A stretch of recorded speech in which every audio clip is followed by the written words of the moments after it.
The device that triggered the collapse of my son-in-law's entire existence cost exactly $1,100. It was a flagship smartphone, wrapped in a sleek titanium case, and it sank to the bottom of my chlorinated pool in less than 3 seconds. The water was only 6 feet deep, but as that glowing rectangle settled onto the blue tiles, Kyle lunged after it like a desperate madman. My daughter, Rachel, screamed, but she wasn't screaming at the loss of the phone, and she certainly wasn't screaming at her husband. She was screaming at me. The strangest part about that humid Missouri afternoon wasn't the splash, or the shouting that followed. It was the fact that just 3 minutes earlier, everyone in that backyard had witnessed a 63-year-old man who was terrifyingly calm. I didn't raise my voice. I didn't swing fist, even as my own dinner, a prime cut of steak I had carefully grilled myself, was maliciously flipped upside down onto the rough concrete patio. The barbecue sauce running in dark streaks through the cracks. No one understood how a man could simply endure that kind of disrespect. Nobody in that yard could have guessed that my silence wasn't submission. It was a tactical assessment, and nobody realized that my quiet patience would end with a single, calculated throw, because for my entire life, I have been the kind of man who fixes broken things, not the kind who breaks them.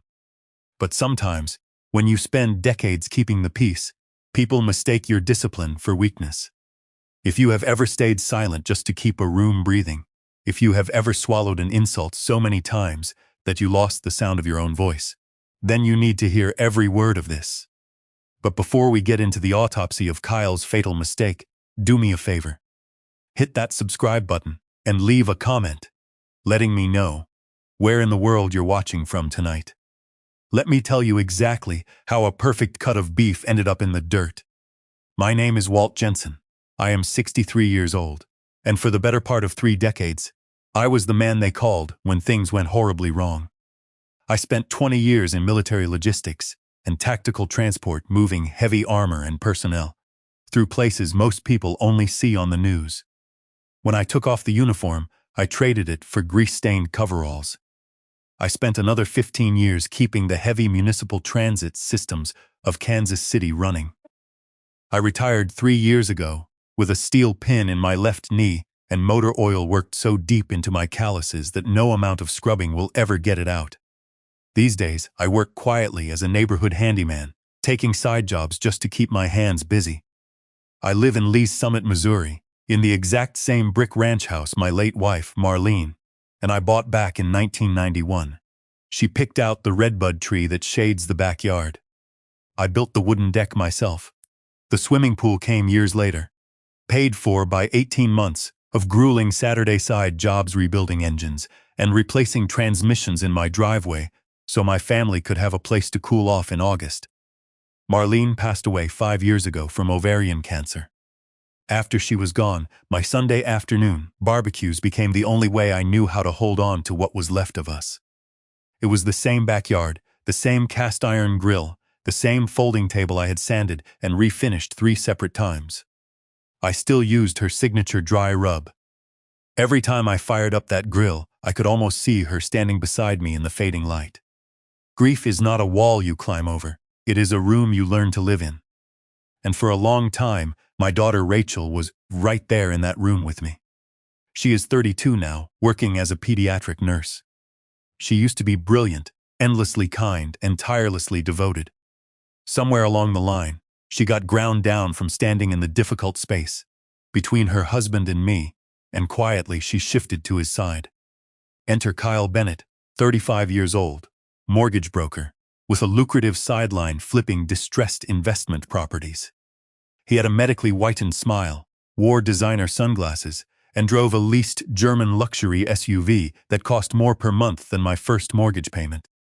What truly put a cold knot in my stomach was how he looked at people who had less. Especially older people. He worked in small change, little paper cuts disguised as humor. He'd point to my dependable Silverado and say, "That truck should be in a museum, Walt, not blocking a driveway."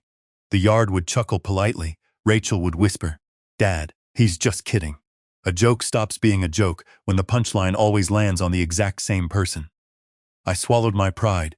Year after year, because I loved my daughter more than my ego, and because Marlene had made me swear I would never let bitterness empty our family table.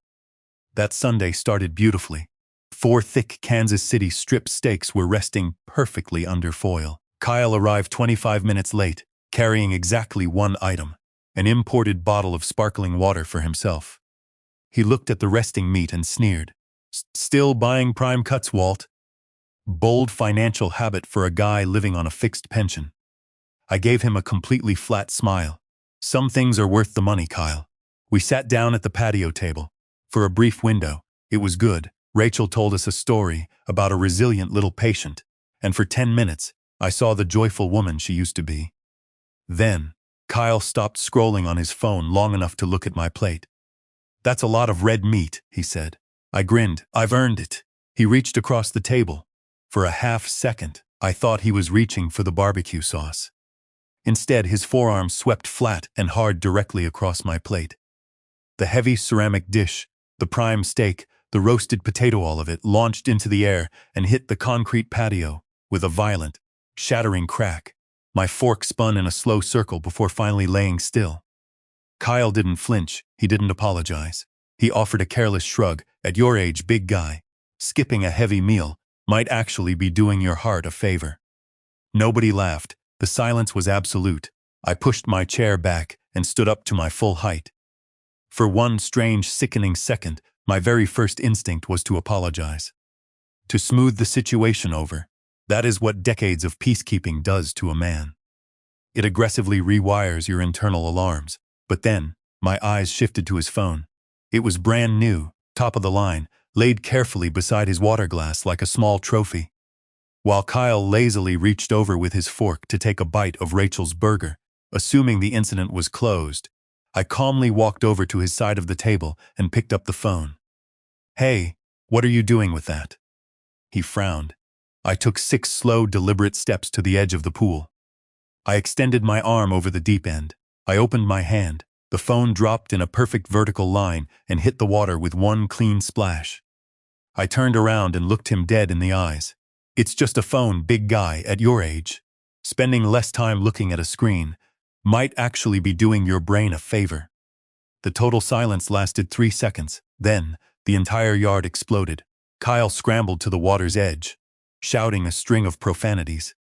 My Rachel rounded on me, her eyes blazing with absolute fury. Dad, are you serious right now? And there it was, the real wound of the entire afternoon. Not once did my daughter ask if her father was okay. The only casualty she could see was Kyle's expensive piece of glass and metal. I didn't argue. I turned my back, walked into the kitchen, picked up the keys to my Silverado, and left. As I backed down the driveway, I caught one last picture in the mirror. Kyle, pacing on the pool deck, and my steak still lying exactly where it fell.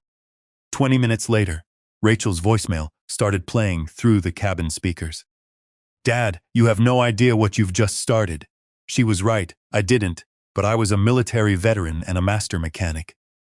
I knew how to take complicated, broken machines apart, find the rotting core, and tear it out completely. Kyle thought he was dealing with an old, harmless man. He was about to find out that he had just kicked a sleeping bear, and the bear was finally done playing dead. For 2 full days, nobody came by the house. What I got instead was a barrage of text messages. Sunday night, you need to wire $100 to replace his phone immediately. Monday morning, Dad, this is humiliating. His parents saw everything. Monday afternoon, Kyle says if you apologize to him in person and cover the damage, we can move past this. Not one. Dad, are you okay? The house was suffocatingly quiet. Her reading chair still sat right across from me. I know people who aggressively clear everything out after a spouse dies, but every single corner of that house still had Marlene standing in it. And now, my own family had successfully managed to make me feel like an unwelcome guest in it. By Tuesday, Rachel's college friend left a comment on Facebook that I stared at the longest. Some people just get mean when they get old. Mean, I walked out to the garage and found something broken to fix. The heavy steel latch on my primary tool cabinet had been sticking. I took the entire assembly apart with slow precision. Around 3 o'clock, Ernie Vaughn appeared in the garage door. Ernie was 72, a retired foreman who had been at the barbecue. He stepped inside and shoved his hands deep into the pockets of his windbreaker. "Walt, that plate, it wasn't an accident," Ernie stated flatly. "I know it wasn't, Ernie." I said no. Ernie insisted. I watched it happen clear as a bell. He measured the distance, and then he aggressively swung his arm. He wanted it on the floor. A cold, heavy weight began to walk slowly through my chest. Then Ernie handed me the rest of the poison. "Back in March, I was walking past your place late on a Thursday. Kyle was standing out front with two other fellas. Money guys. I only caught one clear piece of the conversation." "What piece?" I asked. "Kyle pointed a cigar right at your front door and told them, once the old-timer's brain goes soft and we stick him in assisted living, that brick ranch is my down payment on the Ozarks Lake house. Just waiting on the vacancy." I let out a harsh bark of a laugh. My house, the very house where Rachel learned to ride a bike. Already itemized in another man's vacation home budget. He wasn't just disrespecting me at Sunday dinners. He was actively waiting for me to become incompetent so he could take everything I had built. That night, I sat alone with a leather-bound photo album and took a painful tour of my life. Rachel and Kyle at Christmas, his arm wrapped tightly around her waist, flashing that smile. And me, pushed somewhere off to the very edge of the frame. Had I been so completely terrified of losing my only daughter that I had willingly shrunk my own existence down just to fit comfortably in the corner of my own family? I made the first major decision in 6 years that had absolutely nothing to do with keeping other people comfortable. There would be no yelling. I was going to revert to my training. You don't charge blindly into the trees screaming. You drop into the brush, you gather hard intelligence. Because if Kyle truly believed that my age made me harmless, he was about to confuse my silence with weakness. Nobody who spent 36 years tearing apart massive diesel engines ever confuses quiet with off. The investigation had officially begun, and I was going to find out exactly how deep the rot went. The first massive red flag surfaced incredibly fast. Suddenly, my personal future had become everyone's absolute favorite topic of conversation. Rachel stopped by unannounced one Thursday afternoon, wearing her blue hospital scrubs. We talked about her patients. It felt exactly like the old days. Then, casually stirring her iced coffee without looking up, she dropped the probe. "So, Dad, have you put any more thought into downsizing?" I carefully watched her over the rim of my mug. "It keeps me busy," I replied evenly. "But your knees, Dad, the basement stairs are steep." She let the silence stretch out, and then it came. "By the way, do you still have the original deed to the house somewhere handy? We were just talking about fire safes, and I realized I don't know where you keep your important papers." There it was, just a tactical probe to see if the target was vulnerable. "It's placed somewhere safe," I said, completely non-committal. And right then, I watched a distinct flicker of deep disappointment cross my little girl's face. Marlene always used to say that our daughter was a terrible liar. Turns out, she wasn't much better at hiding a reconnaissance assignment from her husband. The following Sunday, Kyle had the sheer audacity to show up at my house uninvited, carrying a bottle of expensive red wine. He walked into the backyard, praised the landscaping, and graciously offered to mow my half-acre lawn. "Take me 20 minutes tops, Walt. Save your knees the trouble. I'm good," I said, wiping grease off my hands with a rag. And right then, I caught a quick, frustrated glance traded directly between Kyle and Rachel. It was the specific look married people share when a rehearsed script violently goes off the rails. A week later, Kyle tried a different angle. He strolled up the driveway while I was changing the oil under the Silverado. "You know, Walt, if you ever wanted to drastically simplify your life, houses in Lee's Summit are pulling crazy numbers right now. Absolute seller's market. You could grab a gorgeous, zero-maintenance condo somewhere warm." I grabbed the creeper board, slid out from under the heavy truck, stood up, and looked down at him. "Kyle, I've lived on this dirt for 32 years, the exact day I decide I don't want to maintain it anymore. You will be formally informed." His expensive smile stiffened hard around the edges. He left exactly 5 minutes later, He delivered those lines like a real estate listing, presentation he had practiced in his rearview mirror. I needed hard data. I reached out to a man named Marcus, who served in the same logistics battalion with me 3 decades ago, and now runs a discreet financial investigation firm. I made one encrypted phone call, gave him Kyle's full legal name, and told him to pull the threads. 3 days later, Marcus called me back. The file was devastating. "Your boy is drowning." "Walt," Marcus said. "He plays the big-shot mortgage broker, but his side hustle, the house flipping, it's a bloodbath. He's massively over-leveraged on 3 different commercial properties. He's got 2 massive balloon payments coming due in less than 6 months. We're talking mid-6 figures. He's broke?" I asked. "Worse than broke, he's desperate." Marcus corrected. "He has tapped out his lines of credit. He needs a massive, sudden influx of liquid cash, or the bank is going to take everything. He is actively hunting for a windfall." "Walt, watch your 6. The puzzle pieces violently slammed together. Kyle needed me to be incompetent so he could force a sale of my property to save his own miserable skin." The following Tuesday, I had a scheduled appointment with Dean Halverson, my attorney for over 20 years. Dean was the man who gently handled Marlene's estate. Dean slid a manila folder over the mahogany desk and leaned back in his leather chair. "I've been going back and forth about whether to tell you something, Walt. Your son-in-law called this office a few months back." My stomach tightened. "About what?" "He didn't ask to see your file," Dean said carefully. "He asked general legal questions. He wanted to explicitly understand how involuntary conservatorships work in the state of Missouri. He asked what the exact legal threshold is for an older homeowner to be judged mentally unable to manage his own finances. And he asked whether moving a senior citizen into an assisted living facility forcibly changes the legal ownership of their primary residence." I sat very still. The air in the room seemed to vanish. "What exactly did you tell him?" "Dean, nothing. I gave him 0 information, but Walt, he phrased it all as hypothetical client scenarios." "He didn't have to say my name," I growled. "Walt, I don't like assuming the absolute worst about a man's family." Dean sighed. "Neither do I, Dean. But those aren't innocent curiosity questions. They are tactical logistics." I drove home slowly that evening. Every single mile dissolved another weak excuse I had been maintaining for my daughter's husband. That night, I stood in my garage, my absolute favorite room in the house. I picked up a framed photograph from our 25th wedding anniversary, ran my thumb over the cold glass, and spoke out loud. "They think getting old means getting easy to move." The mourning period was officially over. It was time to build the armor. The next morning, I called Dean. "I want to make some major changes to the file. The kind that guarantees nobody on this earth ever again mistakes my quiet kindness for a signature on a deed."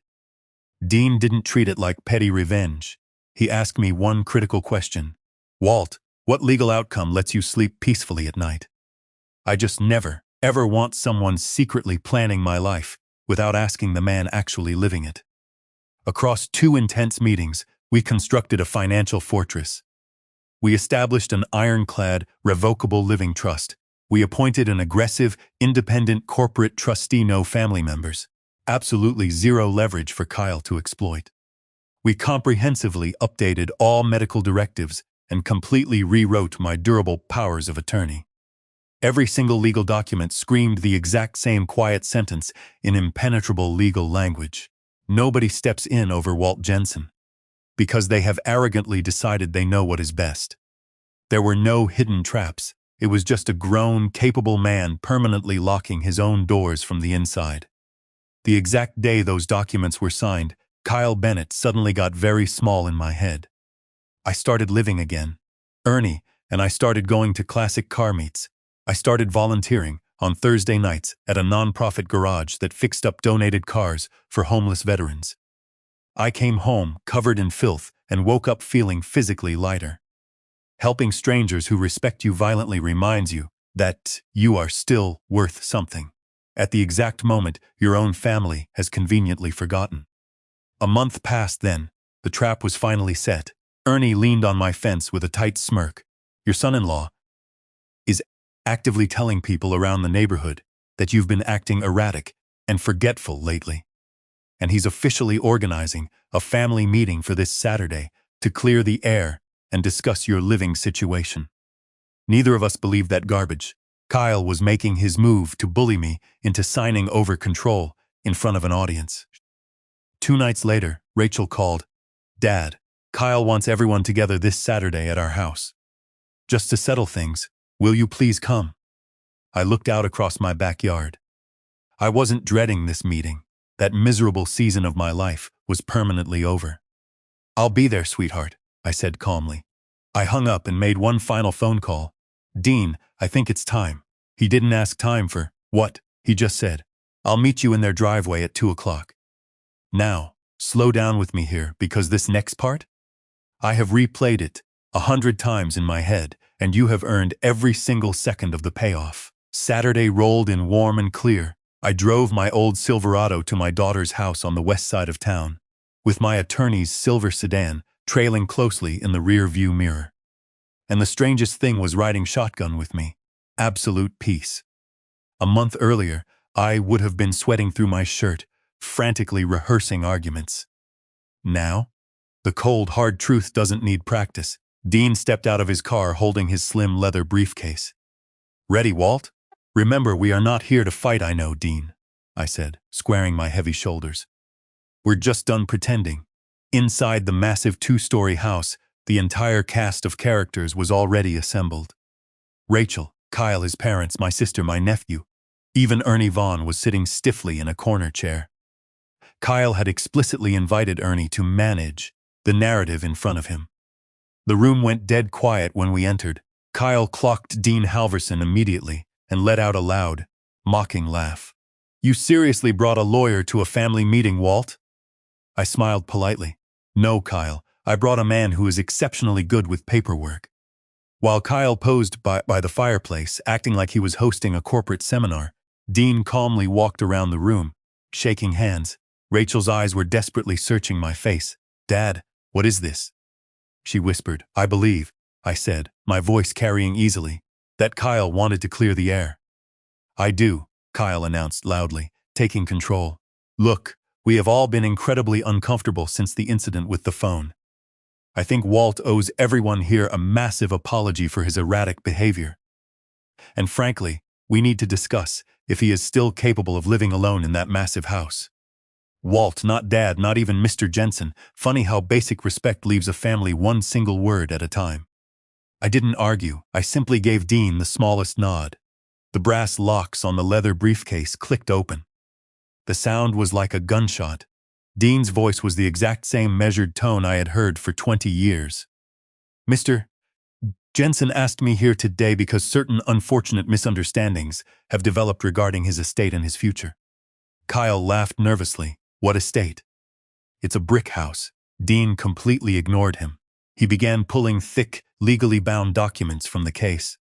"Over the recent weeks, we have completed a comprehensive financial plan," Dean stated clearly. He dropped the first heavy folder onto the glass coffee table. Smack, a fully executed revocable living trust. He pulled out a second folder. Smack, updated and ironclad medical directives. A third folder. Smack, revised durable powers of attorney, assigning all legal authority to an independent, professional, corporate trustee. The temperature in the room plummeted. Rachel blinked rapidly. "Dad, you did all that?" "Without telling me?" "Yes," I said softly. Kyle aggressively crossed his arms, his face flushing red. "I don't see why we are discussing this legal garbage right now."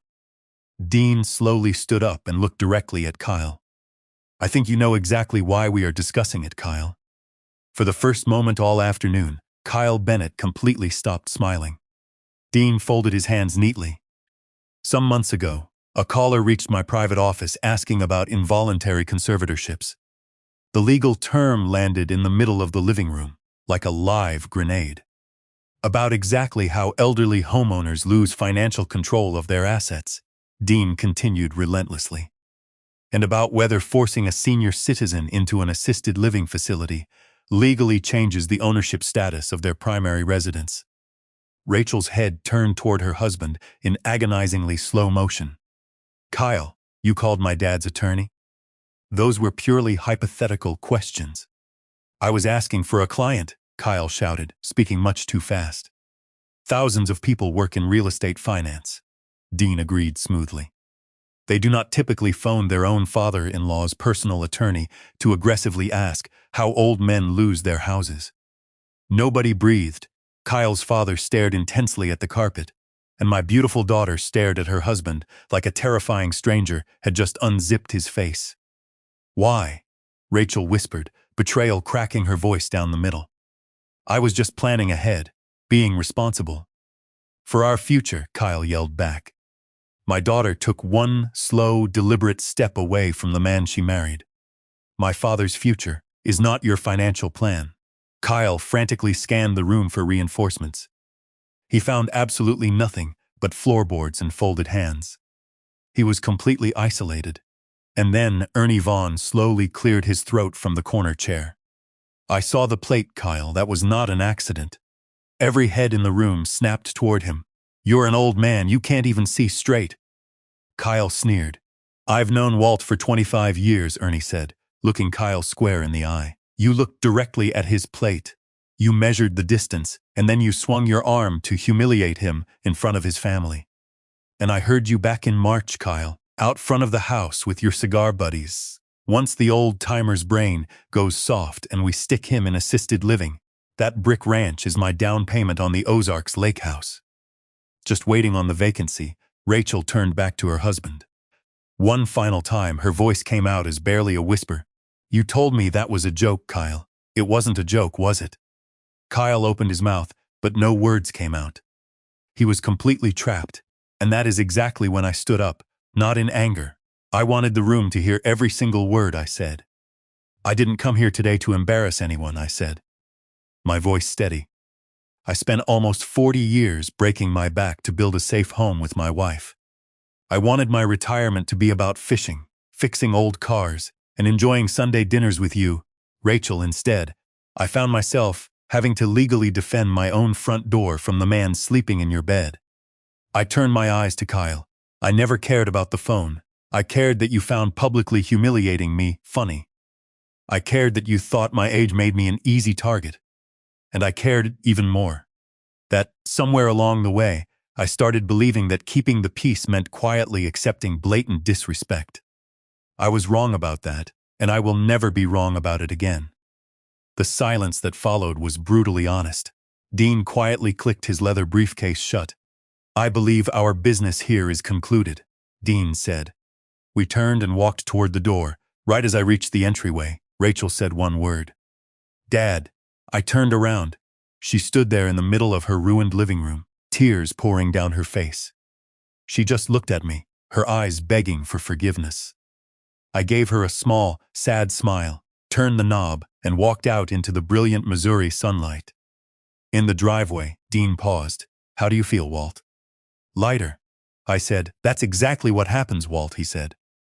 "When people finally put down the heavy things that were never theirs to carry in the first place." I drove home with the windows rolled down. Here is the absolute most critical lesson that entire nightmare taught me. The catastrophic mistake most people make in life is believing that setting hard boundaries is the equivalent of building aggressive walls. Boundaries are simply the required paperwork of self-respect. And the people who get the angriest about you establishing those boundaries are always the ones who had secret plans to exploit your open door. 3 days later, Rachel called me. I let it ring through to voicemail. I just genuinely didn't have the vocabulary yet. A full week after that, I heard a soft knock at my front door. Rachel was standing on the porch. She looked completely wrung out. Zero armor left. "Can I come in?" "Dad, I made a fresh pot of coffee."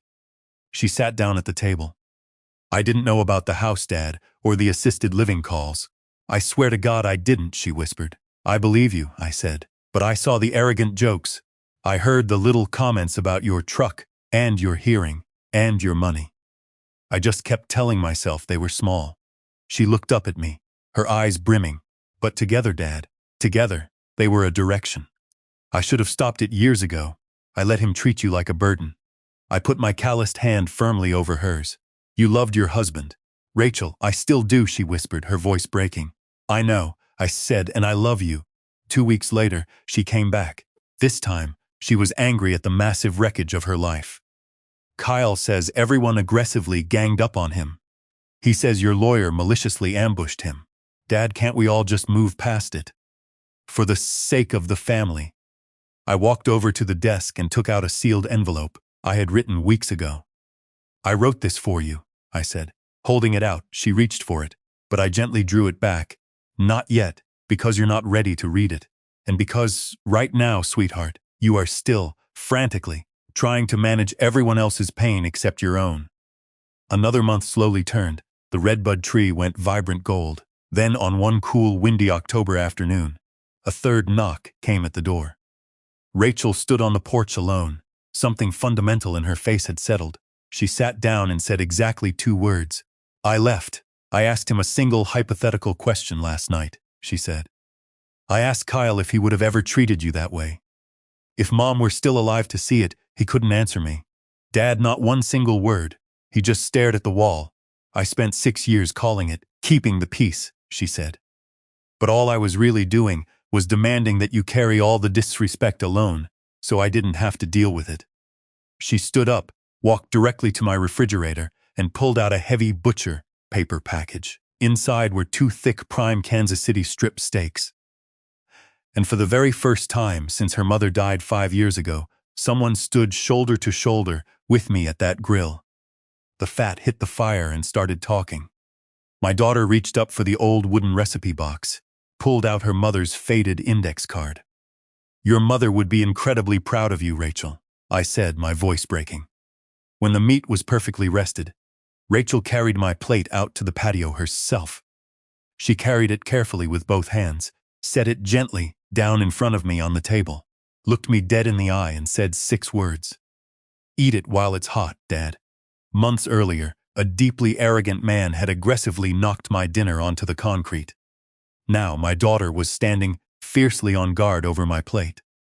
No dramatic speeches, no forced ceremony, just absolute respect served warm sometimes. My friends, that is the entire banquet.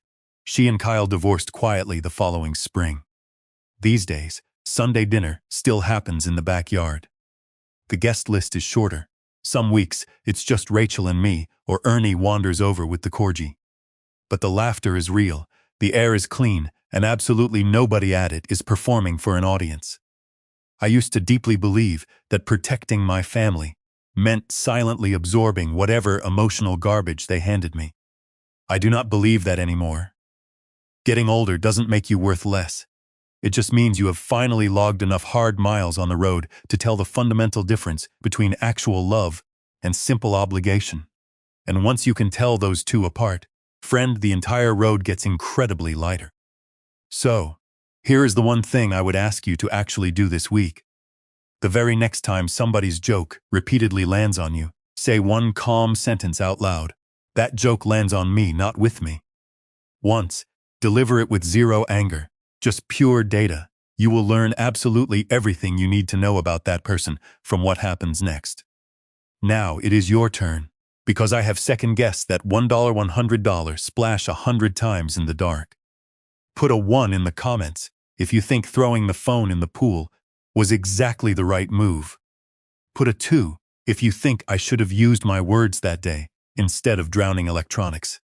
Put a 3 if you think I waited far, far too long, and the real fatal mistake was 6 full years of swallowed jokes. Tell me where in the world you are listening from, and what time it is there. If this story meant something real to you, hit that subscribe button and stay a while. I've got a lifetime of them, and this little corner of the internet only keeps its porch light on because folks exactly like you keep coming back. Thank you, truly, for sitting with me tonight. Stay strong, protect your peace, and I will see you in the next one.